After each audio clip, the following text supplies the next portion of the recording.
And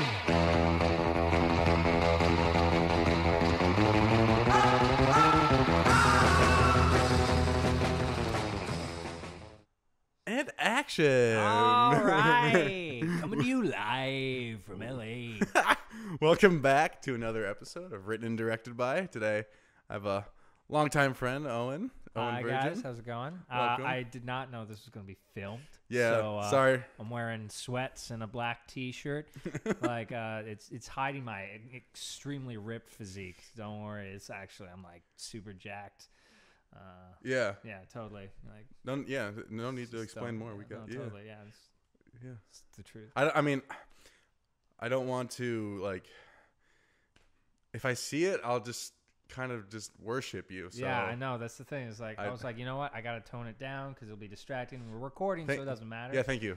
But like when I walked in and you had all this like camera setup, I was just like, oh shit, man, I should just come in just like a Speedo. Yeah. Just to show it all off. Well, I mean, I did tell you pants were optional. So. You did, and he's not a joke. He did say that, and I was like, man, I should just show up in like boxers. But it was cold today, and I was like, that's too much for the joke. If you did, I think I would have been okay if I died. That would have been. I definitely would have been like, oh, you're recording this on video, okay. All right. Well, good thing I didn't go for that joke. Yeah, but you know, I would have very appreciated it. It would have been the greatest joke ever. Should we talk about how we know each other? Like, yeah, we can do that. I just don't know like what that like. I don't know what you want. How do we go into this? It's just kind of every Shoot time the is shit? every time is different. Yeah. Today I came up with some topics. And cool. Some other times You just like I don't wing it. Yeah.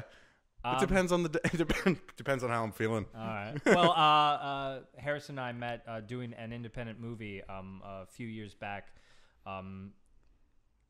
Should we say the name of it? I don't, because I'm not going to like say the nicest things about it. Yeah, we can just skip. All the right. name. We'll leave out names. We'll leave out names.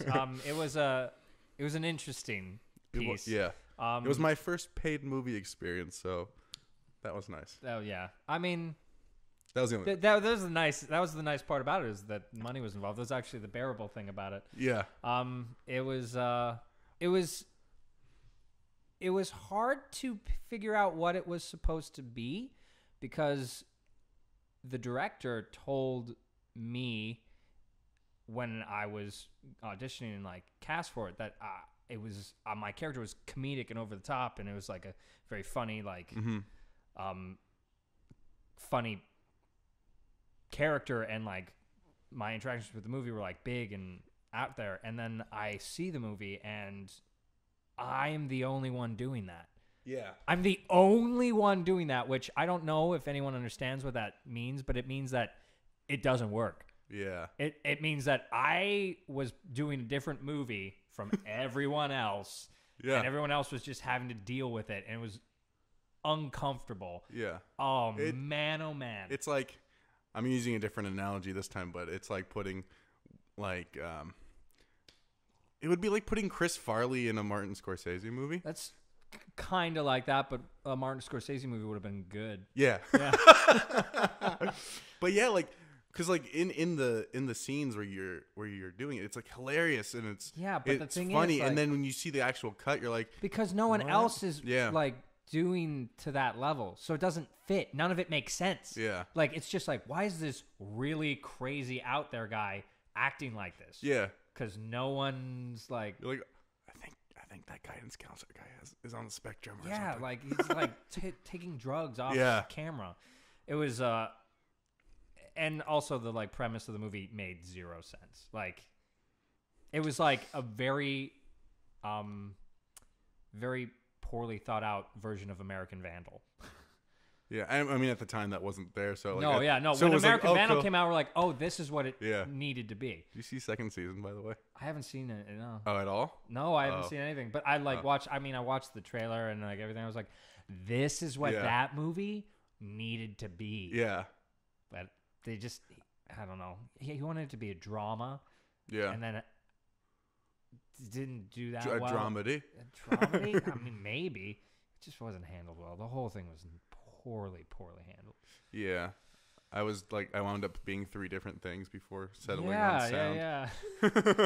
Oh man, there were like a bunch of the crew were like up in the air about what their positions were for a little while. Yeah, I don't think I think a couple people didn't know what they were. Yeah, it's the only person who like knew. What was the sound guy? Like the guy who was the sound op. Yeah, That was the only, he like from day one was like, I'm just doing this. yeah, and apparently he wasn't even supposed to do that. But he was just like, okay, but I'm not doing anything else. I was just like, you take it, man. And my favorite part about him was every day he just kept getting more and more angry with everything. God, yeah. I was one of the few people he was just like able to just be like real with and just be like, yeah, I fucking hate this, man. I'm just like, and every day I was like, I'm sorry. I'm going to try and do my best to make it like as easy on you as possible. He's like, I appreciate that. Yeah, and I remember there was one day, it was probably like halfway through where the whole thing just flipped a switch flipped for him was when the lead. Yep. I know. Screamed so. Oh, every time he did that, I just looked over at him and he was just. Yeah.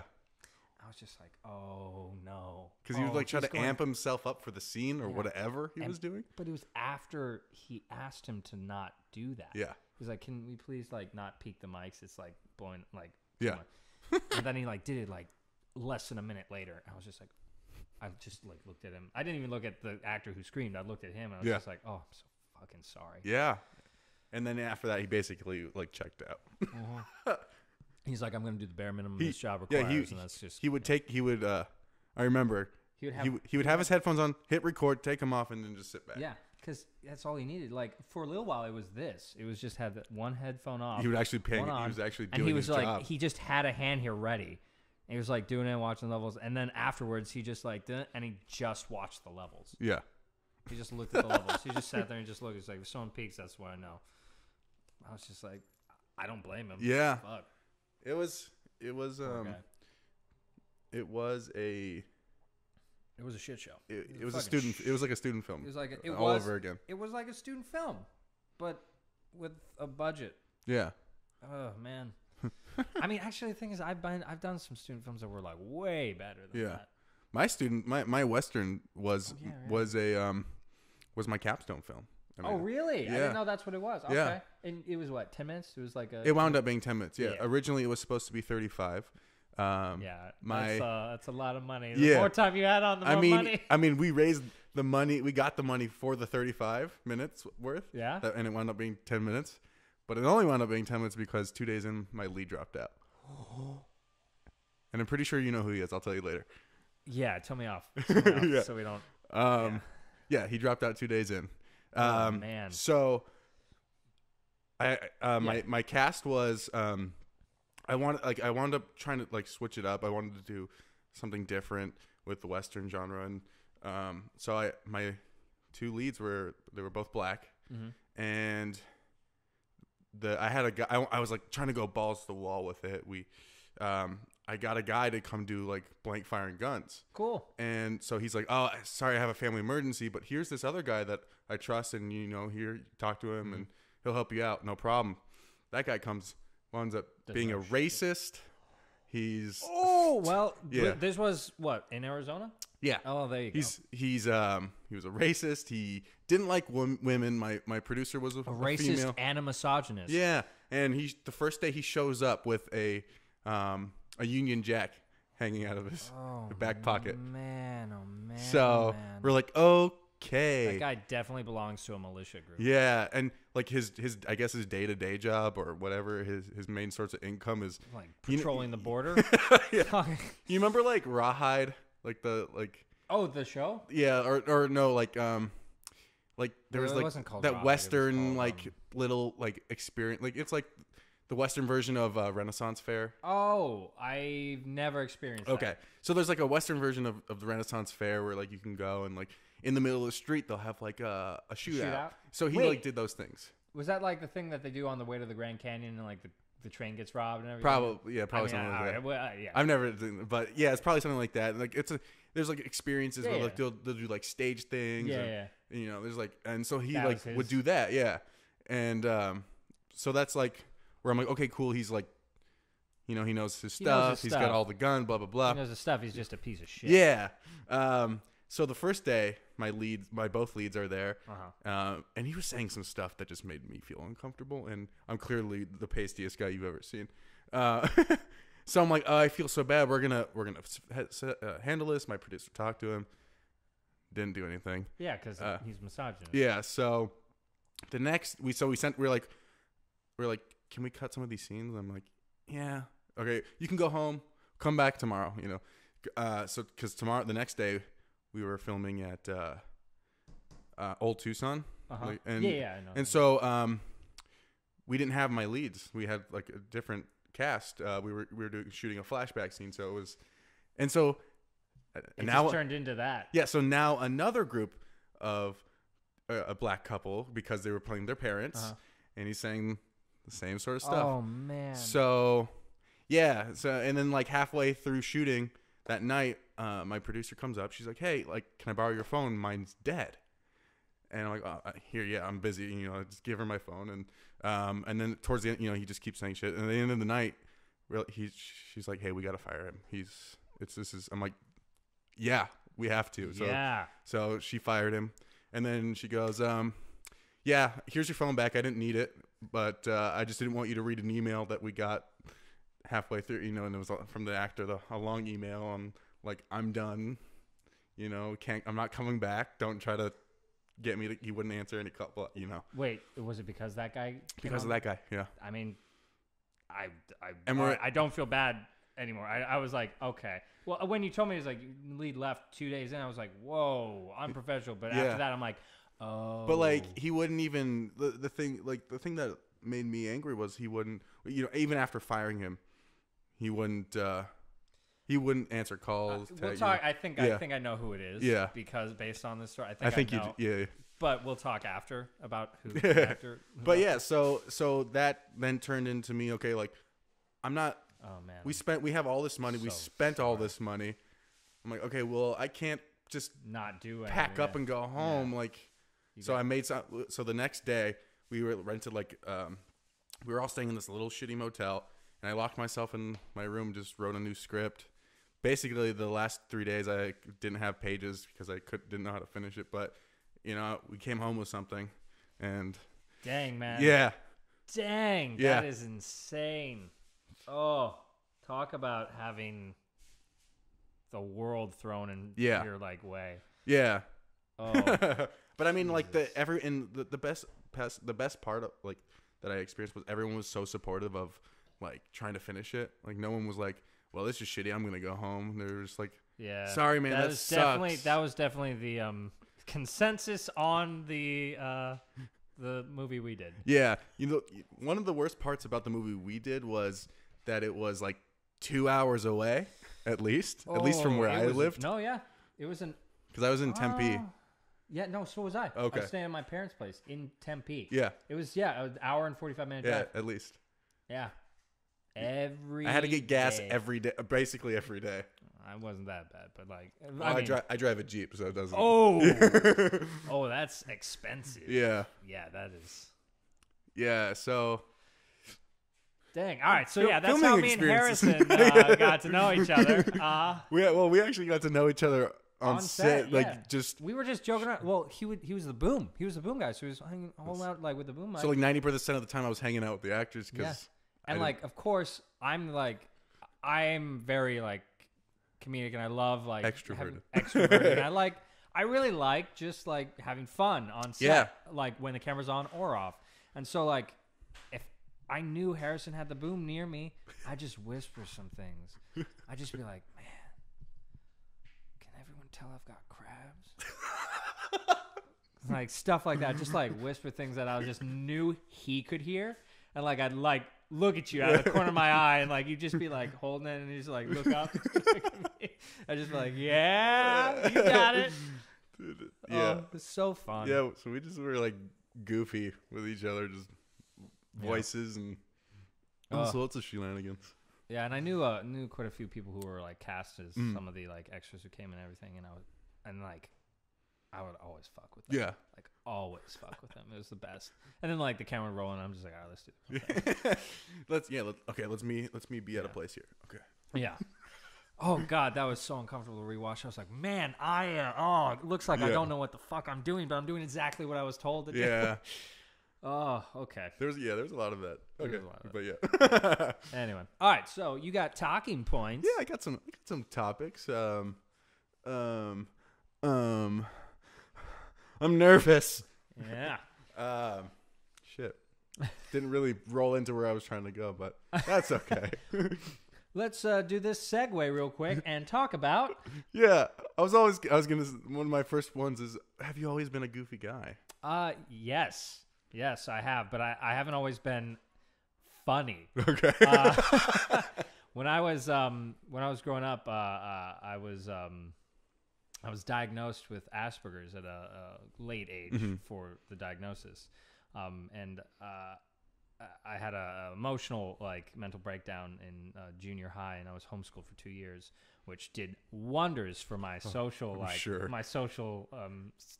awareness. Yeah. So when I came to school, I had no social awareness. It took me forever to understand facial cues and social situations and the tone of the room. Yeah. And eventually the people I got to become really close friends with and everything, I learned what made them laugh, and this kind of helped me develop my humor is they liked dick jokes and gross humor. Yeah. And so I started just making those comments, but it wasn't in a funny way to start. It was just in a very uncomfortable way. Instead of being dude, I'm gonna suck your dick, dude. What about your dick? Give it to me. Give me that big fucking donger you got hiding away. Instead of something like that, I'd be wouldn't it be weird if we all just masturbated right now? And everyone's just yeah, Owen, it would fucking be weird. Because in the back of their mind, is Owen trying to get us to masturbate? Now, yeah, that's what it sounds like. By then, I was this is funny. Yeah, so it took some time. Eventually, I found the humor. Yeah, I learned to read the room. I've always been goofy. It just took me a while to master it, master the subtle art of comedy as well. Yeah. Because one of the things I find interesting, at least for me, is I can get real goofy with people, but if I don't know you, I'm I mean, the thing is that's normal for most people, unless you're in a situation where it's your space. Yeah. If you're at a party, but it's your party. You're going to be open and big even around strangers. Yeah. Because you're in your safe space, surrounded by your friends. But yeah, if you go out and you're meeting a bunch of new people, I don't make those dick jokes right out the bat. I don't go up to them when we fucking had the reading of this script that you had recently here. I didn't come in and offer to suck the dick of the director and something like that. I was okay. Took you 3 minutes. Well, yeah. Well, I read him I was oh, okay, these guys are cool. Yeah. I did the slate and everything. I was all right, I can do this. Yeah. These guys. I was I know I could do it to you. I was just all right, if nothing else, I'll do it to Harrison when no one's around, and they can see it, and if I'll see how they react off of me doing that to Harrison, I'll know. Okay, so it's not just me being an introverted person. No, I mean, I don't know to what extent you do that, so I'm not sure. Yeah. Everyone's got introversion and extroversion to them in moderation. For instance, I'm my lifestyle is very introverted, but I'm an extroverted person. Mm-hmm. I like to write and play video games and do puzzle stuff, just at home, anything that's indoorsy, kind of that, enclosed, capsulated spaces. I don't like to hike. I'm not a big club goer or anything, which a lot of people in the industry are, because that's a way to relieve yourself of stress and go and loosen up around people. Right. Now I can do that. I just don't want to go out to do those things. So I'm an extroverted person. I'll go out and I'll be sociable and be active and be invested, but I fucking prefer to be home playing Smash, Ultimate. So we're the same. Yeah. Yeah, so it's nothing like, but yeah, I've always been goofy. Like the reason I got into acting was I was 9 years old. I saw Ace Ventura: When Nature Calls, and I want to make other people feel the way he just made me feel. I want to make other people laugh. Yeah. And like do that. So like big, broad physical comedy, and it helped when I was getting into theater, like developing that skill. And then like when I moved into television and film, it became a huge hindrance. Oh yeah. Like it is not a good transition. So like, do you get typecast a lot because of like the stuff you do, well, as in comedy? I mean, unfortunately, the nature of the industry is, what do you look like? Yeah. What do you look like? What do you fit? And while this is a good thing, this is a great thing. There is a huge diversity boom in casting right now that has not been there and should have been there for a long time. It also means that not a lot of people are looking for a white guy. Yeah. White guy, mid-30s, like early, like 30s, late 20s. It's just not a lot of casting for that, which is unfortunate for me, but it's fantastic that there is so much more diversity. It's greater for the industry, not as great for me. But, yeah, of course I get typecasted. Of course, like, my headshot goes out and they're like, oh, this guy, he would play funny best friend, or he would be like comedic romantic lead, or he would be like I went out for the bit parts. I go out for like the guest stars and stuff. I'm not saying I was cast in these, so don't try and like find me. But it was for like NCIS, like mentally unstable military brat. Like Yeah. I would get cast in military roles because of just my look, and that's nothing wrong. I just have to learn, and that's part of the industry. You learn what the world wants to see you as, and if you can play that, you will get jobs. If you can give them what their expectation of you is, you will get steady work. But if you can surprise them, which isn't something you can always do, you can't just go into a room being like, you know what? I'm going to pull out some like Bob Fosse in the middle of this and dance a bit. It's like, don't do that unless you're 100% sure the role would fit it. But if you can surprise them, which usually happens after you've gained like a reputation in the industry, once you know like casting directors because you go out to them so often, or you meet producers after a period of time, then like once you're seen a little bit, but usually, and this isn't always the case, there's always exceptions to the rules, especially in the film industry. Usually you start off taking what you can get. You just start with, you work the grind. You just put yourself out there as much as possible. You should, hopefully, all of you out there that are in the same boat are doing this, but you should be like as easy to work with and open to like criticism as possible, because people love that. They love it when like they can tell you something and you can take that without a like, well, here's a, and like no defensive. Don't be defensive. They're not like, that's the thing is like no one you go in an audition for in the room wants you to be bad. They are begging for you to be good because they are going to see bad people all day. And we don't want to be there. Yeah. And they don't, and the thing is like, they're like, look, sometimes casting directors from studios or from the production, they're like, you need to give us 12 people. And sometimes like those casting directors are like, God, I hope I can find 12 today. Yeah. Hope I can find 3. Yeah. And so you got to understand that like, one, when you go out there, like the people on the other side are rooting for you. And also at the same time, you gotta just be okay with like not being perfect. Yeah. Like if you can be in the room and like make some mistakes and own them. If you can own a mistake and like just comment on it. It's like, I'm sorry, I missed that line. Did it work any fun? Like just talk to them like a normal human being. Yeah. And they're like, yeah, can we take it back? Or they'll be like, no, that's fine, we'll go. You just have to be like okay with that. Because the truth is, you might not get the role, and it might not be because you weren't right for it. It might be because they cast someone else in another, like, for instance, if I were to go out for a role and they're like, oh, we really want this girl and she's a foot taller than him, so we need to find a guy who's 6'5". I'm like, oh, he did great, but he's not tall enough. Right. That's it. That might be the reason.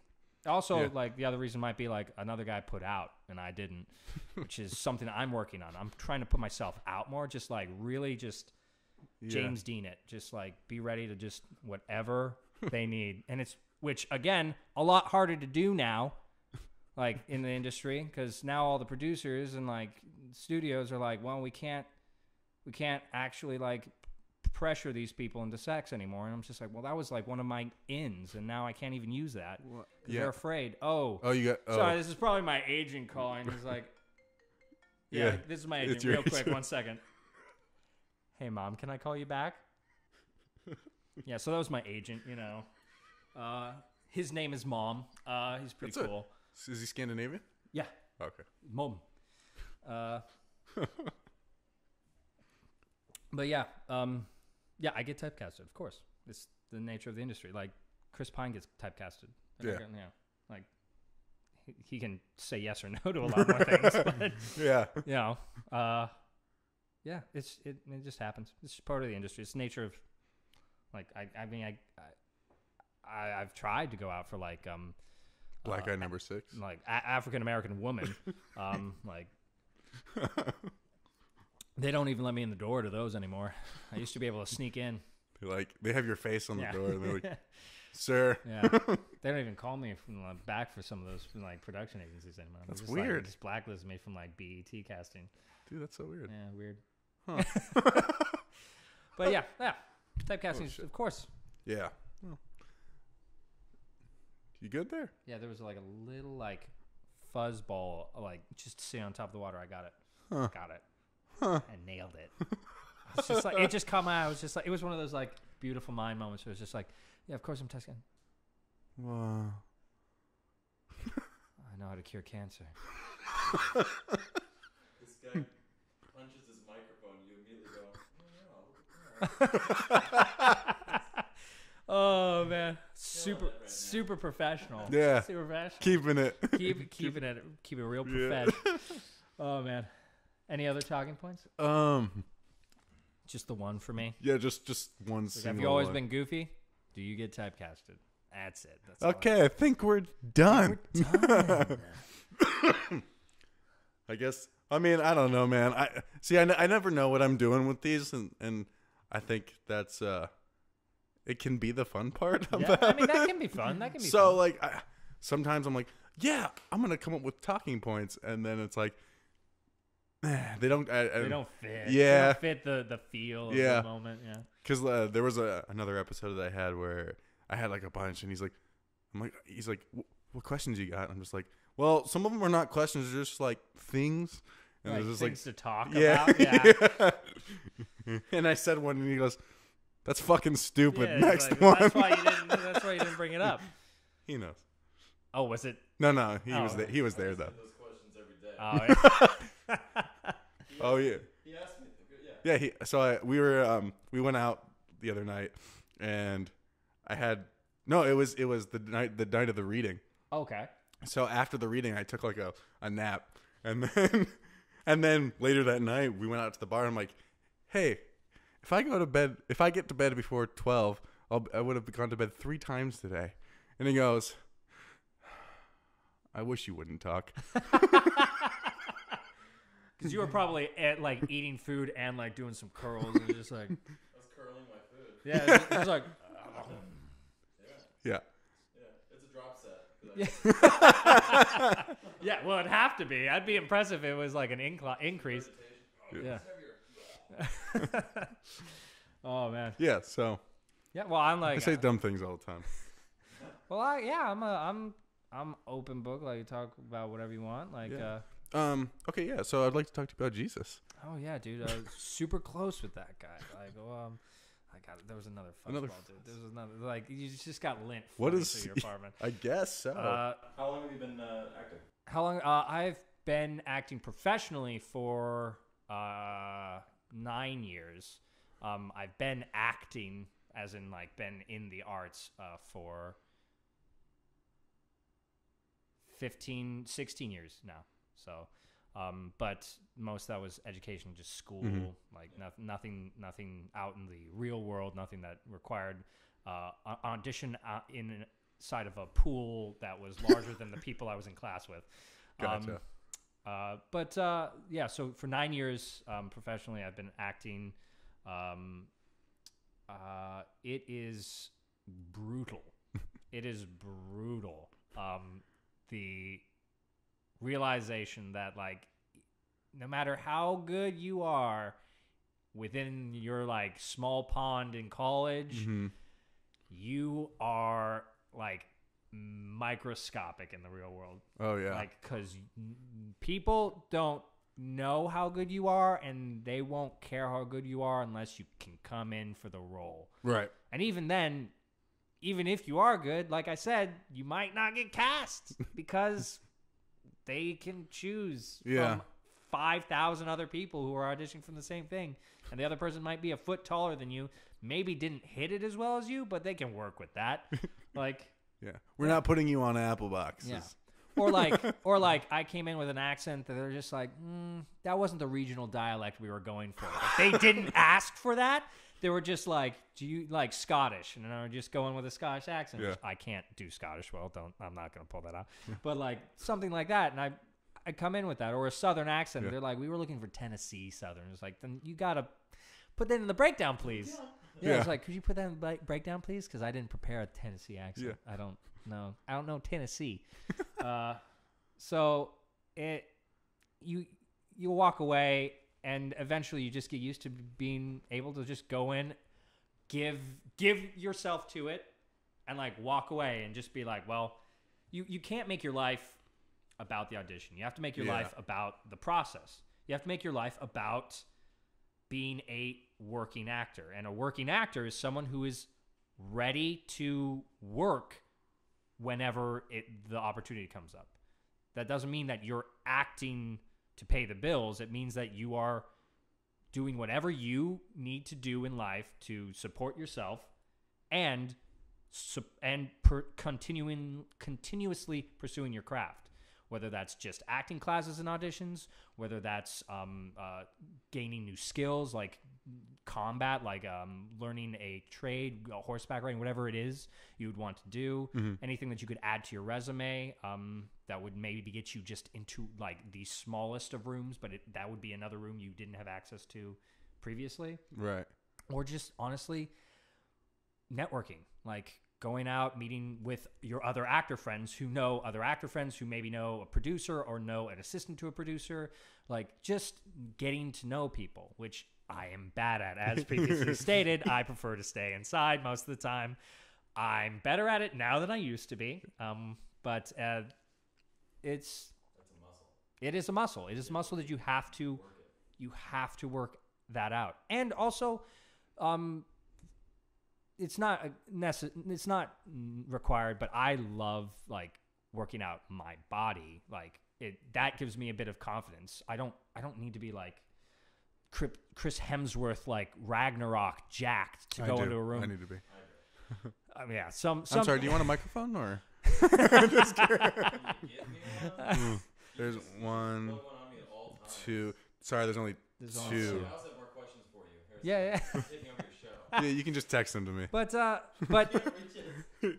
I got my computer. that's true.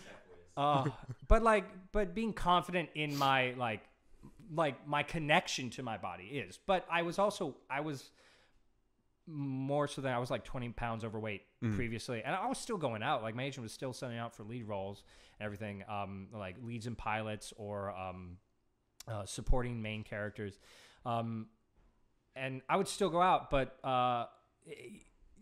just do what you feel you need to do for yourself, so that when you are called to go into the room, you have as little to worry about as possible. Like you have the confidence in the skills you've harnessed.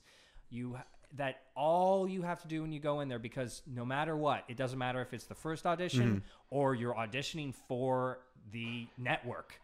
You are going to walk in that door, and anxiety is just going to hit you. It's going to hit you, even if you walk in and you're just like, I don't really care about this role as much as I did my last audition. Like that last audition, I really was hoping to get it. And this one, I was like, I could be all right with them not calling me back for this. Yeah. Like, it doesn't matter. The anxiety will kick in.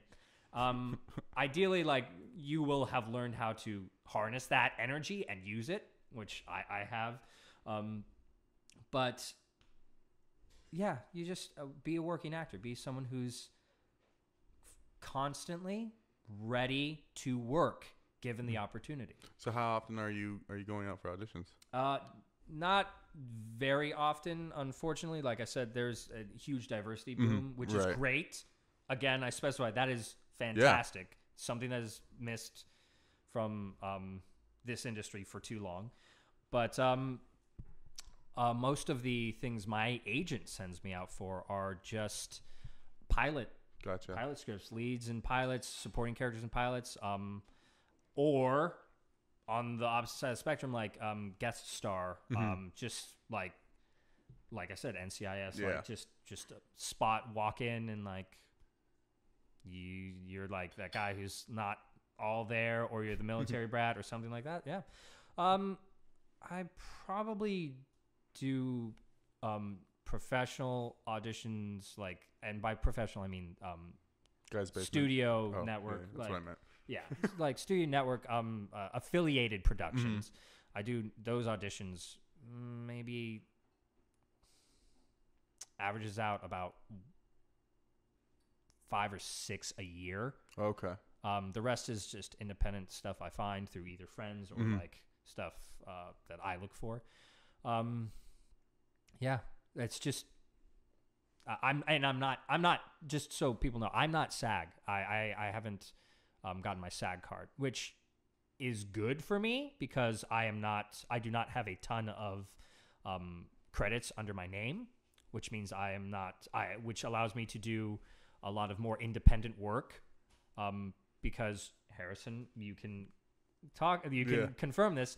As soon as you're SAG, there is a lot of more legal issues, and there's a lot more money that has to be put into it. If you try to do a SAG waiver, in other words, you do an independent project, even though you're on SAG, there's only a few you can do. Yeah. You can't do a lot of those because while you're doing that project, you're not available to pursue other things, and you have to pay dues. You have, like, for your union, and your union... once you're in SAG, you can, as long as you pay your dues, you do not have to, unless they changed it, you do not have to make a minimum amount of like weeks worked. That is the case if you want the health benefits, which I believe is 30 weeks. I can't remember. Don't quote me on that. There's a certain amount of weeks you need to have on camera to qualify for SAG. It's called SAG After now. It's the two things combined. To have their health benefits plan. So yeah, or you could just, like, there's this guy I know, or you could just say, like, I'm SAG, but I'll do it, and then you don't mention that you're SAG, and then until you get on set and you go, I'm SAG. You have to tell, like, because you say, like, that guy says that, and you're like, oh, we can't use you because we can't afford like the minimum SAG due, like. Yeah, BS. Or now we have to do a bunch of paperwork.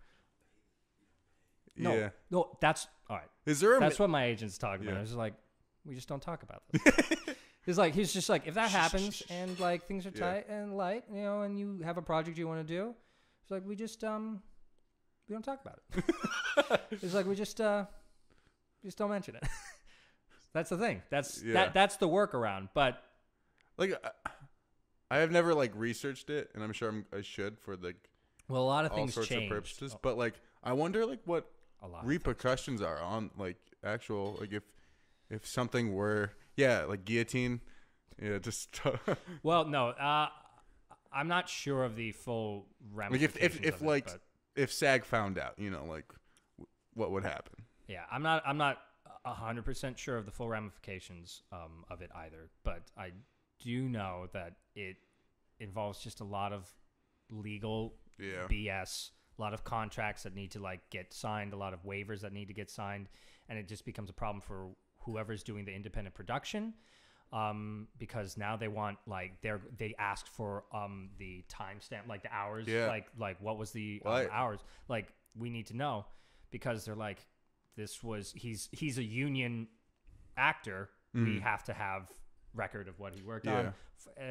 And the union exists to protect actors from like working on shit and not getting paid. And for an actor to work on something for a long period of time and not get paid is a death knell. Like that's just that when you're acting as an actor, like usually you're quitting your day job for a set period of time. You have to take time out of the usually paycheck to paycheck lifestyle you're living to do this, which most of the time you're earning less money than if you were doing your paycheck to paycheck job. Right.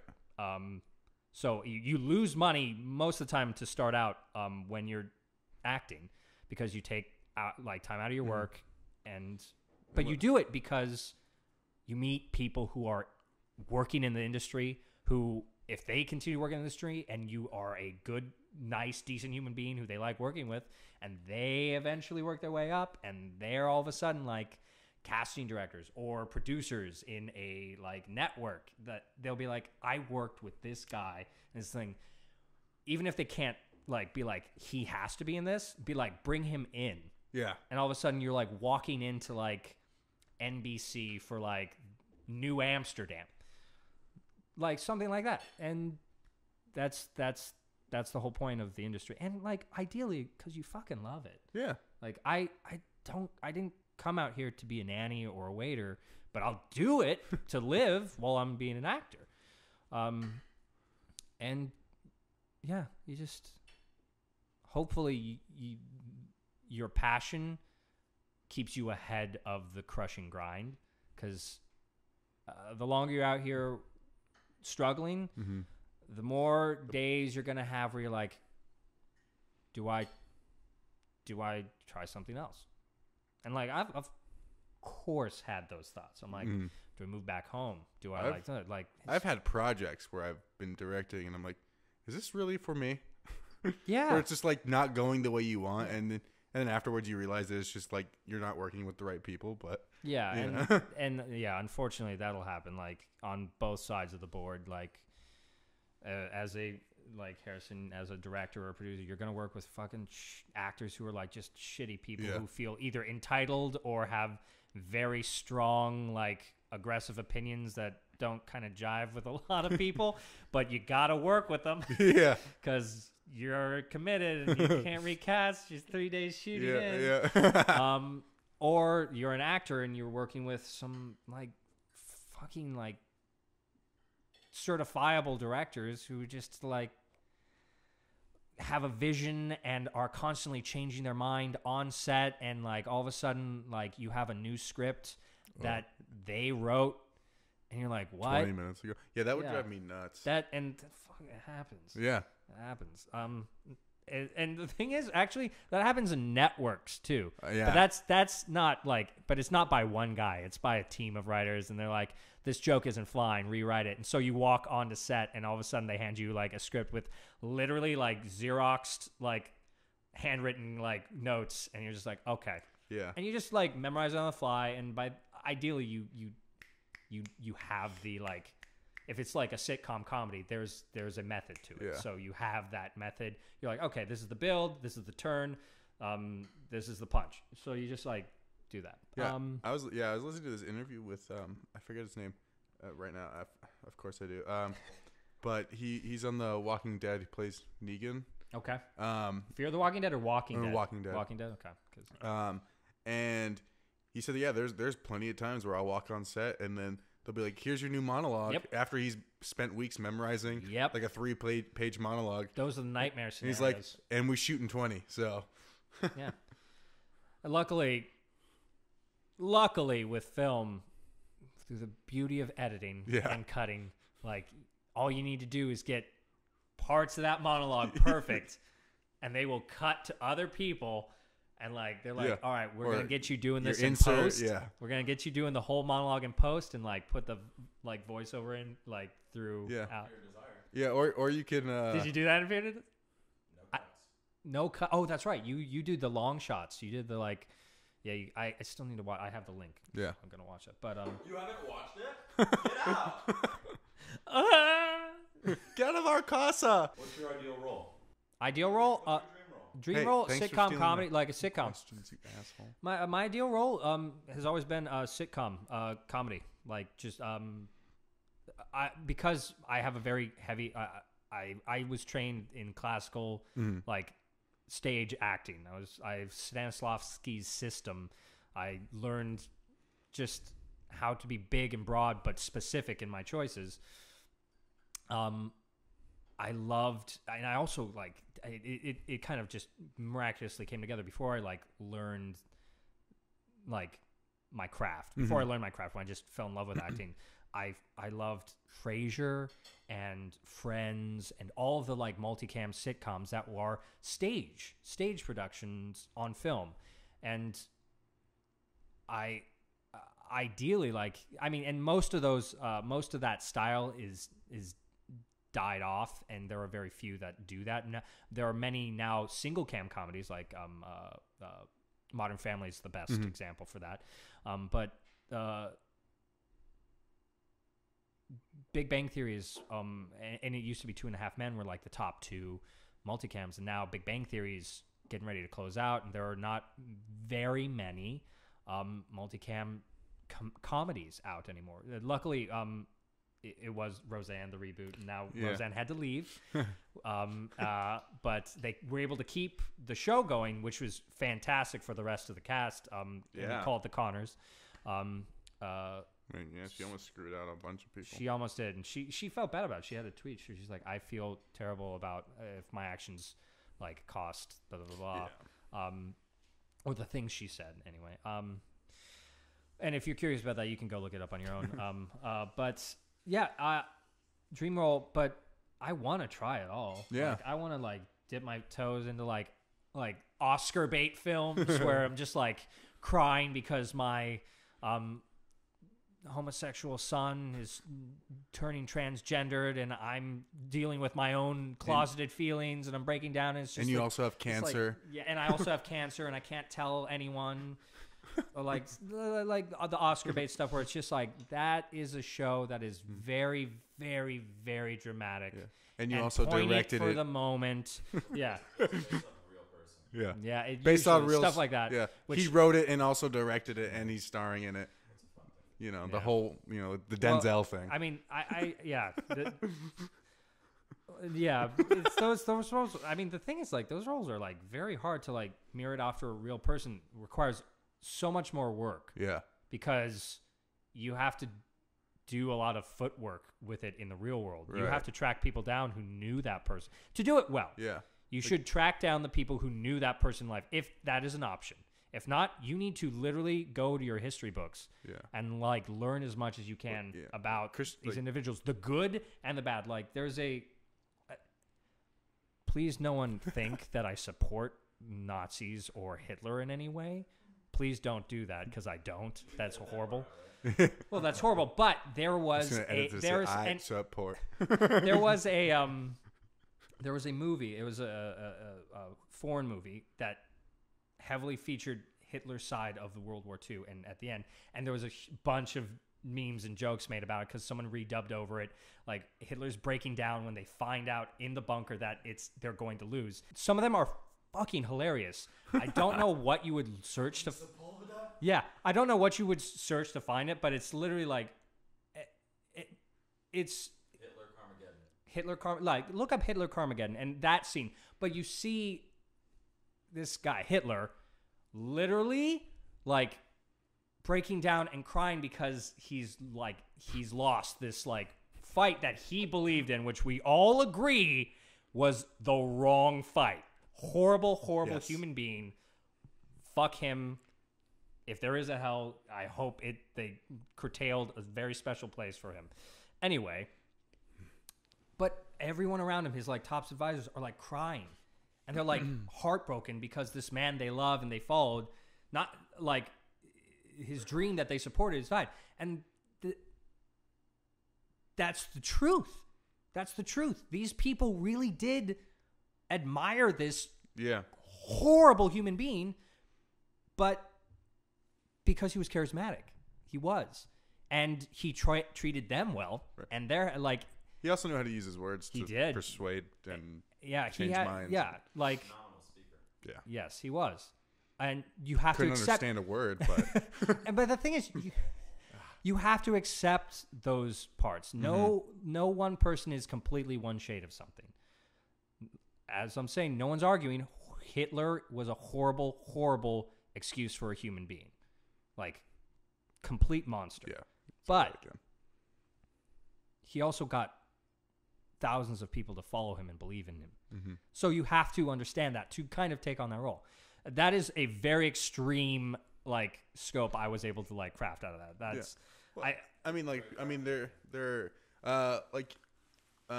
Christian Bale, like he was saying like he's watched hours of tape of Dick Cheney just breathing to make sure he had his breath when he was when he's Vice. doing yeah. He's like, I just listened to him breathe so that I could literally feel how he is. Well, yeah, he's a method actor too. Like those, I am not a method actor. I don't have a desire to be a method actor. It works very well for film.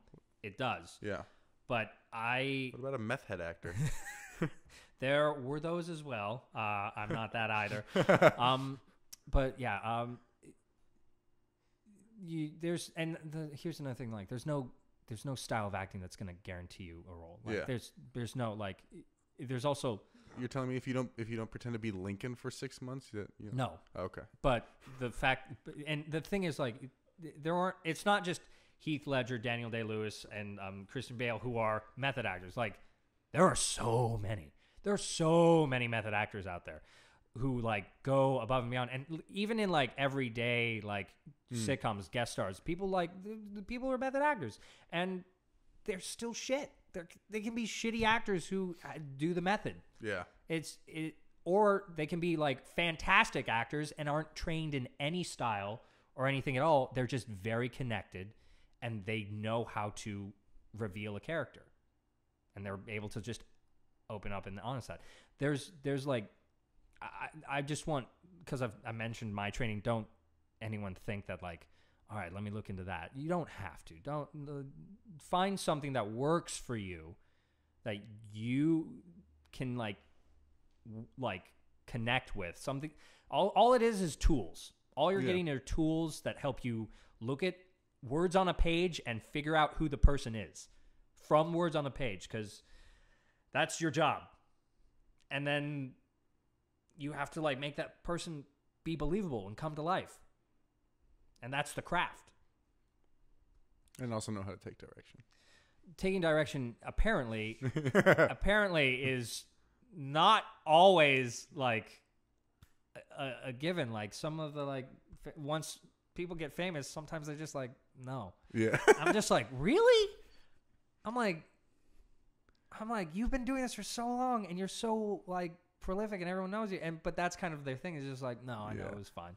And the directors and some younger directors, like if you're working with Robert De Niro and Robert De Niro says, I'm good, and you're not like Martin Scorsese, you can't be like, no, Robert, you're not good. Do it hands again. are tied now. Yeah. Like if you're, Go to lunch. Yeah. If you're a young director who is working on a project and Robert De Niro is like tied to it through like the studio, or he wanted the part, You should just let him do his thing. yeah. I'm just using Robert De Niro. Yeah. I'm not saying he's this guy, No. but I'm saying like if you do that, like that's he's Robert De Niro. He's got more power. He has more power than a like new director at that point. Yeah. And so he can do that. Yeah. But I'm just like, why? Just like even if you know he's wrong, try it. Like that's my thing, is like, even if I am given direction, whether it's stage or television film, and I feel like that's not it, I'm also not on the other side of the camera. I can't see it. So I can be wrong, even if I'm certain of like this character's like thoughts and like this character's intention, and they're like, what if you try it this way? Just try it. Just fucking try it. Like, and don't half-ass it. Don't fucking be like, oh, I'm going to show you why this is a stupid idea. Don't do that. I've worked with people who do that, and I'm just like, you are fucking... Well, I hate that. because I mean, like, the reason I feel like... So because I trust when I cast an actor, I trust, like, the reason I cast them is because I see that they can do this, and that's the reason they're there. And so for me, it's like if I ask you to do something a little differently, it's like because I'm curious of how it's gonna look versus how you're already doing it. Yeah, and it's like, and also it can just shed light on another like. And if I'm wrong, then I see that I'm wrong. I'm like, okay, you know what you were doing is fine. The downside to that is sometimes you get a director who tells you to keep going in this direction, and it doesn't work with the overall feel of the movie, and all of a sudden you're that weird guy in the movie who's over the top, and no one else is. Yeah. And you look at the movie and you're like, why did he tell me to do this? Has that happened to you? The movie. Oh. No, I'm just playing. Oh man. I listened. So I listened to this radio show, and they played a clip of blanking on his name, Captain Kirk, original. Oh, Captain. Chris Pine. No, Oh no, the original. William Shatner. William Shatner. Yeah. And he was doing this commercial for this big corporation, and the guy goes, "Hey, can we do that one more time, just a little differently?" And so he does it the exact same way, and he goes, the guy, he like doesn't know how to. He's like, can we do it? He's like, just tell me how you want me to do it. Yeah. And he's like, well, just like a little bit more upbeat. And he's like, upbeat. Okay. And so he just does it the exact same way. And he goes, well, can you a little more enthusiastic? He's like, how about you just read it to me the way you want it? So now he's just like, so the guy reads it and it's like exactly the same way that he's doing it. And he goes, okay.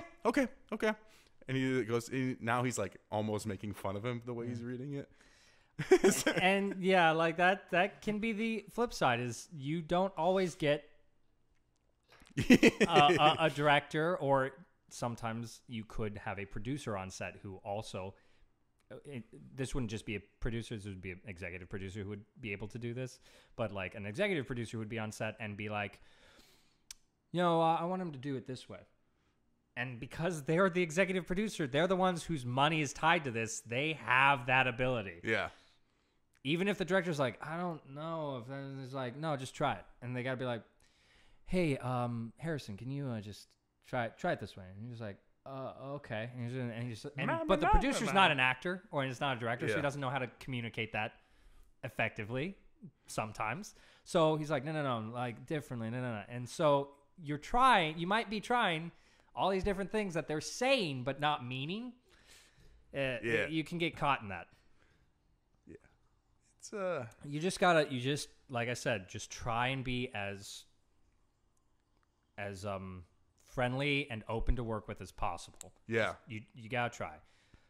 I mean, that's key, because if you're like, that's how I met so many friends just on sets, is like, and it's gonna help you get so much farther, especially early on.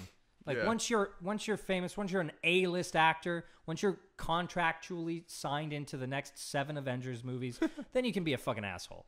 Because I mean, then you can be like, oh, I can finally stop pretending to like these peons. Then you can be an asshole. Please don't. Hopefully. What's your favorite role that you've played so far? Total overall? Yeah, just so far. Honestly, have you had one? Honestly, this.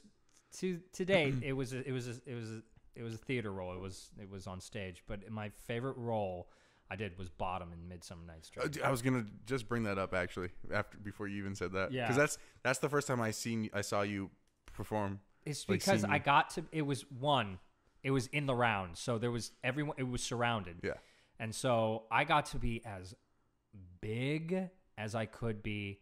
And I was like, it was amazing. I was able to put like literally all the tools. Yeah, I was amazing. Yeah. I was like the best thing you guys would ever. Well, you're the only thing I watched. Plus, you were shirtless. I wasn't sure. Weren't I had you? a vest. Yeah. Well, okay. All right, but I had a vest. I was like, I wasn't sure. I had a vest. Kind of shirtless. It was kind of shirtless. Yeah, Harrison was just like, you weren't wearing any pants. Well, all right. Actually, it was a really fun thing, because I had worked with the director before, like years ago, and came back and like totally hit it off again. I got to be friends with all the costuming people. Like I got to know all of them, and so I got to literally have input on aspects of my costume. Oh, that's awesome. And so when I'm dying and I'm opening up those zippers and throwing, that was my idea. Oh, that's I was awesome. like, can we have red ribbons like hidden in different pockets that when I'm stabbing myself to death, like I'm just like pulling things out and like going overtly over the top, and like I want, and I would, and of course I try this out in front of the director first before like any of it goes through, and like at the end I do Willem Dafoe in not Full Metal Jacket, oh my God, what's the movie? Armageddon Now? No, it's not Armageddon Now. What's the movie where Willem Dafoe's the famous thing where he's like, Oh. It's the Vietnam War movie. Yes. Platoon, yes. Okay, Willem Dafoe's like death scene in Platoon. Like that's how I ended like that thing, and then like I fall down, and then I get back up, and I like this whole like masturbatory death scene. But like I got to like get to know everyone on the crew. Like Harrison was the boom guy, and if I was a fucking asshole, I was just like, this is fucking boom guy.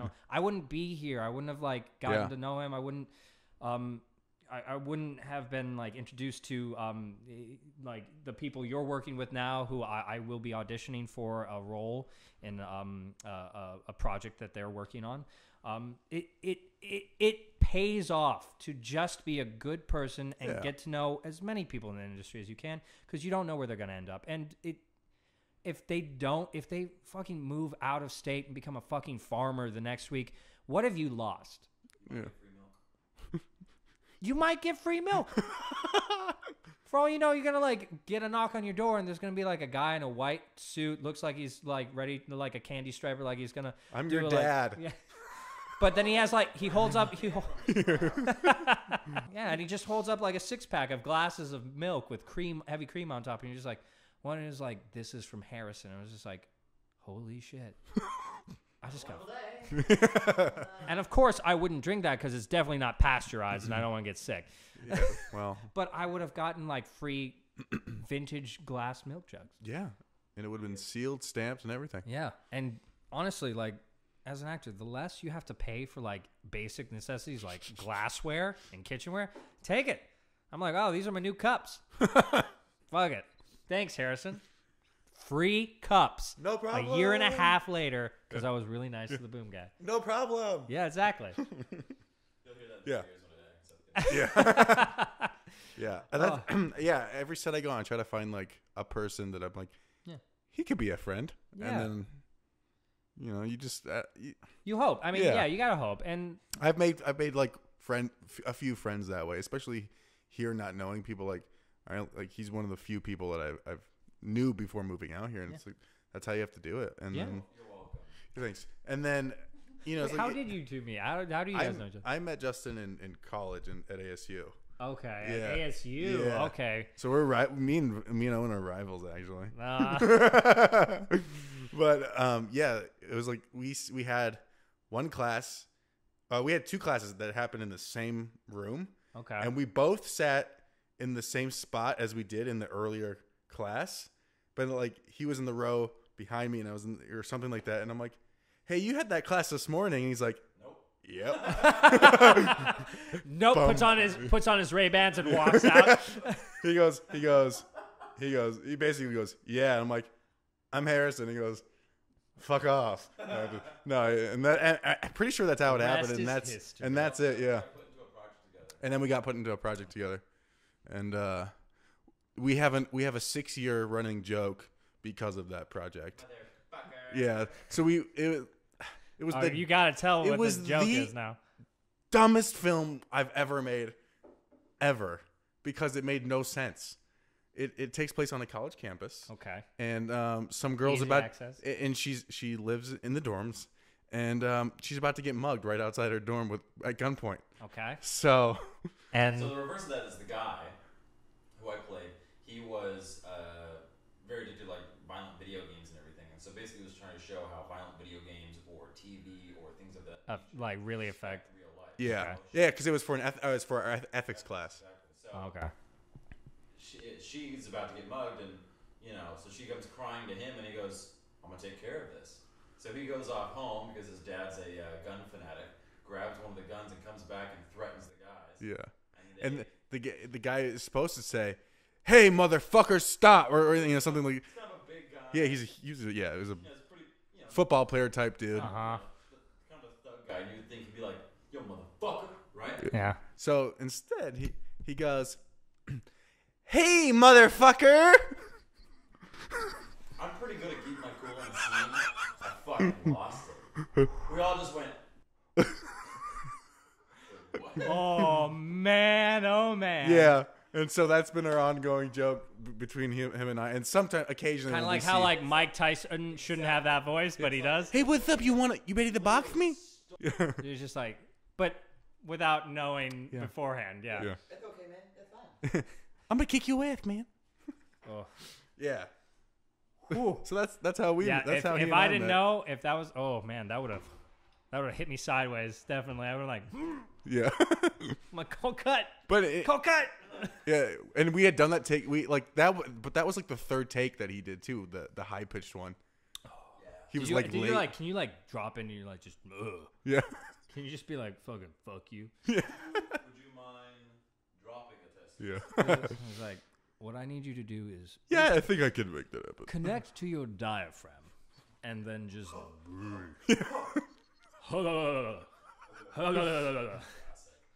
that's and the thing is that works. It works. Yeah. Yeah. Or But they're the a thing is, it singer. also works too. It's surprising, like it just shakes you open. You're just like, Little face, big nose. Yeah. yeah. Remember, you remember our and then we Yep. took an acting. We actually surprisingly had an acting class together. Oh yeah. Yeah. Oh, you're an actor, Yeah. Justin. Oh, okay. Yeah. It's cute. Yeah. Remember what's his name? It was in the FAC. And I walk in. I'm like, oh, you're here. I'm like. Put on the Ray-Bans. But it's funny because that surprised me. I'm like, dude, you're done. You don't need to be here. And then he goes, first day. I open the door. He goes, fuck. Oh, destiny was shoving you two together. Yeah. Oh. What do you have anything upcoming? That you're I looking got this forward to? audition coming up for this independent film. Probably gonna be a piece of shit, but you know, like I said, you just put yourself out there and you try to be nice, Yeah. even if you're pretending, which I'm definitely pretending for this one. God, Yeah. bunch of fucking losers. One of the guys looks like he might as well just be holding the boom mic the whole time. But no, that's the most recent thing right now. I'm in acting class. I'm just taking acting classes to keep the tools sharp. Yeah. I keep my tool sharp. Yeah. Yeah. The thing is, like, at this time, which it is like January 10th, Yeah. 9th, 10th. it's around this time, nothing is happening in the Yeah. industry because, one, holidays in America, no one's... The everyone's traffic's out of still town. not bad yet. Traffic's coming back. Yeah. But also, in 2 months, pilot season starts, Yeah. which means that everyone and their fucking dog is going to be mad dashing to every audition throughout all of Hollywood, all of Burbank, all of the greater Los Angeles region, just darting back and forth from their agents to talk about like strategy, new headshots. People are going to be, I'm actually getting new headshots done Nice. within a month, fingers crossed, if I can make sure that's another thing is like locking down a person you trust to do headshots around this time, because everyone's like new headshots for the new pilot season, which it's just part of the industry. This is the cycle of the industry. Yeah. Pilot season comes up, it dies off late May. Then there's still summer casting for fall programs because not everything runs on one season in the industry. It's bi-seasonal. You have the fall series and the spring series, which are usually the big ones. And then now, in between all that, you have at any given time Netflix, Hulu, Yeah. like new projects that are funded through what would have been production companies or studios, but they're not tied to a schedule. Yeah. They So- just happen whenever they want. So now is just as any time, more than any time, is now is a great time to just always, like I said, be a working actor. Just be ready when the audition comes through, because it can now come at any time. Yeah. Well, not around this time. Guaranteed 90% of the time, no agency, no casting director. They're not going to be like sending out notices around Christmas. It just no. All of the producers, all of the like casting directors, everyone wants to be at home with their families. They don't want to be doing that. The only people who would be wanting to act are the actors. Yeah. Well. Because we need the money. We need it so bad. Oh God. Oh, ramen. Everything tastes like ramen. Thank you, Maru-chan. I like. Yeah. I thought I knew what ramen tasted like, and then I had Tatsu ramen. I was like, this is what it. This is what that baggie tried to get me to believe it tasted like. And then that like little. Yeah. And then one day we'll go to Japan. You're like, so this is what Tatsu was trying to get me to. Basically, yes. Yeah. Oh. Yeah. Anything else? Man. Yeah, I was just gonna. Damn it! It went away. You lost your segue. Maybe that's how I'll find my word. Yeah. Shit. Was it not on the paper? It was no, like, it wasn't on the paper. It was. Well, we were talking about the industry. We were talking about time. Oh, well, what I was gonna say. What do you do during the day? Like, since you're during the day, work, day to day. Yeah. Anything exciting?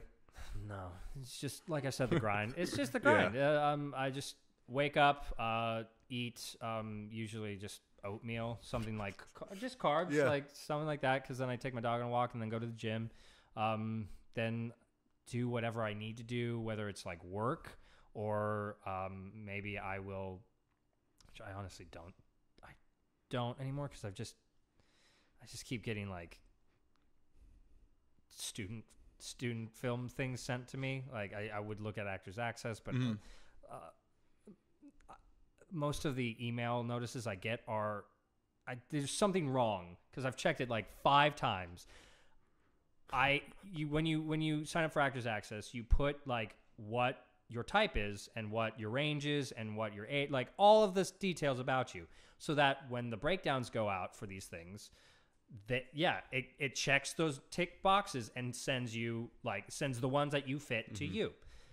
I have consistently been getting, without having changed any of the details, ethnic male, Latin male. One time I looked and it was like for a BET show, and I was like, all right, they have white actors. Like, nope, not in that breakdown. I was like, what? Who? Why am I getting this? Like, I know that if I walk in there, they're going to be like, what the fuck are you doing here? So I'm... You should do it. You should just do it. Yeah, that'll be fun. You end up getting the part. Oh, man. Sketch for you right there. Yeah. That is a sketch. Funny. But so I kind of just don't... I have not done that for a while. And I do independent projects. Like, me and my friends have... put together, and we produced. A friend of mine wrote, directed, and starred in this web series that we just like put together. That's awesome. Over the past few months. Yeah. Where it's being edited now. But like him and I are going to write. My best friend, him and I are going to write for this VR studio, a choose your own adventure like VR thing. Oh, cool. So yeah, just like the biggest piece of advice was that I got coming here was make your what is wrong with my brain? Make your own opportunities. Yes, and that's that you probably, anyone in the industry, you'll hear that a lot, but it's true. You can do that just by like being active in the world. Writing, drawing, graphic novel, making like he's like the guy was like, if you write a graphic novel, you can shoot it. You know. Yeah, and like. You can usually find a way to tie in any of your like artistic pursuits into your craft. Mm-hmm. Like, for instance, like I'm now getting into like sculpting with clay and like modeling, and that's something I can literally put in a resume for acting. And like I can just take that box down. Ghost 2. You do more like character sculptures. Well, I mean, I honestly and I met this guy through, and I'm gonna go into a big thing now, but through this podcast I'm with, there's this guy who is basically the Hank Azaria of that podcast. And if you don't know, Hank Azaria is an actor, like an amazing actor, Hilarious, and yes. a phenomenal voice actor who voices 80% of the characters on The Simpsons. He's like so like just look it up, and you've definitely seen him in movies. He was in Right, yeah, I just saw him in Birdcage. He was in Birdcage. He was in America's Sweethearts. He's this